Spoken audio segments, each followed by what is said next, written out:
ఎన్నికలు ఇచ్చిన హామీలను అమలు చేస్తూ ప్రజాపాలన సాగిస్తుంటే మాజీ సీఎం కేసీఆర్ ఓర్వలేక కాంగ్రెస్ ప్రభుత్వంపై విమర్శలు చేస్తున్నారని ప్రభుత్వ విప్ ఆలేరు ఎమ్మెల్యే బేర్ల ఐలయ్య విమర్శించారు.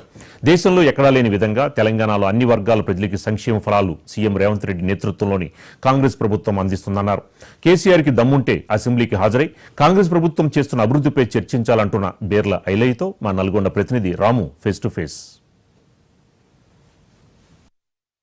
తీవ్ర విమర్శలు చేశారు. ఈ విమర్శలపై కాంగ్రెస్ పార్టీ నాయకులు కూడా తీవ్ర ఆగ్రహం వ్యక్తం చేస్తున్నటువంటి పరిస్థితి ఉంది. దీనిపై మాట్లాడడానికి ప్రభుత్వ వైపు ఆలేరు ఎమ్మెల్యే బీర్లా ఐలయ్య యాదవ్ మనతో పాటు ఉన్నారు. అన్న చెప్పండి, అసలు బీఆర్ఎస్ హయాంలో అభివృద్ధి తప్ప ప్రస్తుతం కాంగ్రెస్ పార్టీ చేసిన అభివృద్ధి ఏం లేదు. మేము నెంబర్ 1లో ఉంచితే ప్రస్తుతం నెంబర్ 14, 15లో పోయినటువంటి పరిస్థితి ఉంది. అది కాంగ్రెస్ పార్టీలో అభివృద్ధి శూన్యమని చెప్పేసి విమర్శలు చేసింది. దీని మీద మీరు ఆ నెంబర్ 14 పోవడానికి కారణం ఎవరికో తెలంగాణ ప్రజలందరూ తెలుసు. తల్లి సోనియమ్మ తెలంగాణ ఇచ్చినప్పుడు మిగులు బడ్జెట్ తోటి ఇస్తే 10 ఏళ్ళు తెలంగాణ సంపదను పందికొక్కల్లో దోసుకొని ఆ నలుగురు మాత్రమే అనుభవించి టీఆర్ఎస్ వల్ల ఇండ్లను నింపింది తప్ప తెలంగాణలో ఎక్కడ చేయలే. తెలంగాణ ఇవాళ నువ్వు 14% పోయిందని 14 స్థానానికి పోయిందంటున్నావు. దానికి కారణం ఎవరో వస్తుంది, నీ గుండె మీద చేసుకో. ఇవాళ నువ్వు 10 ఏళ్ళు తెలంగాణ సంపదను దోచుకొని దాచుకున్నా. నువ్వు చేసిన అప్పులకు, నువ్వు చేసిన తప్పులకు మా గౌరవ ముఖ్యమంత్రి రేవంత్ రెడ్డి గారు కడుపు కట్టుకొని 24 గంటలకు 18, 19 గంటలు పని చేసుకుంటూ వచ్చిన దాంతో ఇలా ఉద్యోగస్తులకు మొదటి రోజు ఉద్యోగాలు ఇస్తున్నాడు.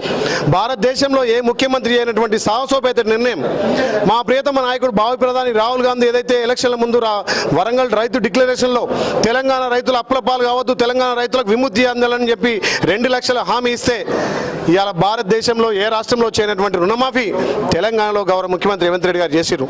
ఇవాళ ఇందిరమ్మ ఇండ్లు 10 ఏళ్లలో మీరు ఇయ్యనటువంటి డబుల్ బెడ్రూమ్ మా ముఖ్యమంత్రి వచ్చిన తర్వాత 4,50,000 ఇందిరమ్మ ఇండ్లు ఇచ్చిన ఘనత కాంగ్రెస్ పార్టీది. 10 ఏళ్లలో మీరు ఒక్క రేషన్ కార్డు ఇవ్వలే. పెండ్లను తీసేసారు, వచ్చే కొత్త వాళ్ళకి ఒక్క రేషన్ కార్డు ఇవ్వలే. మా ముఖ్యమంత్రి మా ఉత్తమ్ కుమార్ రెడ్డి గారు ఇవాళ రేషన్ కార్డులు ఇచ్చిండు, ఇందిరమ్మ ఇండ్లు ఇస్తున్నాం, రైతు భరోసా ఇస్తున్నాం, రైతు రుణమాఫీ చేసినాం. రైతుల కోసం ఒక్క సంవత్సరంలోనే 54,000 కోట్లు కేటాయించి ఇన్పుట్ సబ్సిడీతో పాటు ఇవాళ సన్న ధాన్యం పండిస్తే 500 రూపాయలు బోనస్ ఇస్తున్నాం. ఇలా ధాన్యం కొనుగోలు సెంటర్లు ముందుగా ఓపెన్ చేసి కల్లాలకు రాగానే వాళ్ళు ధాన్యం కొనుగోలు చేసి వేగవంతం చేసి కొన్న 3 రోజులకే ఇలా రైతన్నలకు డబ్బులు వేస్తున్నాం. ఇది కాంగ్రెస్ పార్టీ. ఇలా మీరు కట్టినటువంటి లక్షల కోట్లతోటి కాళేశ్వరం కడితే ఇలా మీ హయాంలో కట్టిరు, మీ హయాంలో కూలిపోయింది. ఇలా మేడిగడ్డ కూలిపోయింది. అయినా కాళేశ్వరం కూలిపోయినా మేడిగడ్డ పోయినా ఇలా భారతదేశంలో తెలంగాణ రైతాంగం 153 లక్షల మెట్రిక్ టన్నుల ధాన్యం పండించింది. తెలంగాణ దేశానికి రోడ్ మోడల్గా ఇలా తయారైంది. ఇది కాంగ్రెస్ పార్టీ చేసింది. నువ్వు ప్రతిపక్ష హోదా నిర్వహించుంటే ఫామ్ హౌస్లో పండుకొని తెలంగాణ ప్రజలు నన్ను మర్చిపోతట్టు, మా పార్టీని మర్చిపోతారని చెప్పి ఒక్కొక్క నియోజకవర్గానికి ₹1 కోటి ఇచ్చి మందు మార్బలంతో ఇలా సభ నిర్వహించినావు.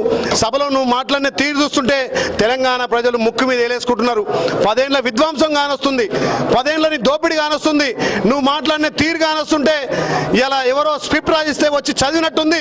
గతంలో మేము ఉద్యమకారుడు కేసీఆర్ చూసినాం, కానీ ఇలా ఫామ్ హౌస్ కేసీఆర్ చూస్తున్నాం. ఇలా తెలంగాణలో జరుగుతున్నటువంటి అభివృద్ధిని చూసి ఓర్వలేక తెలంగాణ మీద దుమ్మెత్తిపోయాలి, కాంగ్రెస్ పార్టీ మీద దుమ్మెత్తిపోయాలి. మీ పింక్ మీడియా, సోషల్ మీడియా ద్వారా 10 ఏళ్ళు దాచుకొని డబ్బులు వెదజల్లి సోషల్ మీడియా ద్వారా మా ప్రభుత్వాన్ని బదనం చేస్తున్నాం. ఫామ్ హౌస్ లో పండుకున్నా కాబట్టి నీకు ఆనొస్తలేదు. ప్రభుత్వం మీద కుళ్ళు బుద్ధితోటి కడుపు నిండా విషం పెట్టుకొని స్క్రిప్ట్ చదివింది తప్ప ఆ సభ ప్రజల కోసం పెట్టింది కాదు.